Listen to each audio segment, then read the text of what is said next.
Actually काय झालं, आमच्याकडे आम्ही इंडियन केलेलं, माझ्याकडे लेखी आहे. 5 तारखेला आम्ही मागणी केलेली आहे नारायणपेठेमध्ये की आम्हाला टीटीची म्हणजे धनुर्वाताची इंजेक्शन संपलेली आहे. तर तुम्ही बघू शकता याच्यामध्ये इंडियन केलेलं आहे 500चं. शेअर करा नंतर. हां, शेअर करते. 500चं इंडियन केलेलं आहे. तर नारायणपेठेतनं फक्त 100 डोसेस आले आणि मग त्याच्यातले 100 पैकी हे 50 डोसेस संपले होते. अमोल काळे हे 26 तारखेला माझ्याकडे आले होते. यांच्याकडे धनुर्वाताची इंजेक्शन्स उपलब्ध नाहीत.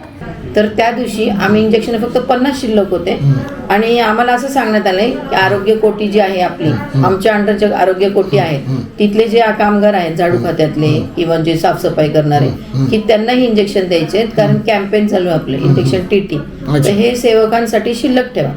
म्हणून आम्ही नारायणपेठेत विचारलं की मग बाकीच्यांना कुठून इंजेक्शन द्यायचे जे जनरल येतात, नॉन अफोर्डिंग पेशंट असतात.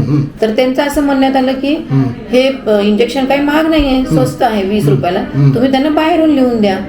स्वतः नारायणपेठेतल्या सिस्टरांनी स्टाफने आम्हाला सांगितलं असं. मित्रांनो, या घटनेचा पूर्ण व्हिडिओ बघण्यासाठी खाली दिलेल्या लिंकवर क्लिक करा आणि आमच्या चॅनलला लाईक, शेअर आणि सबस्क्राईब करायला मात्र विसरू नका. धन्यवाद.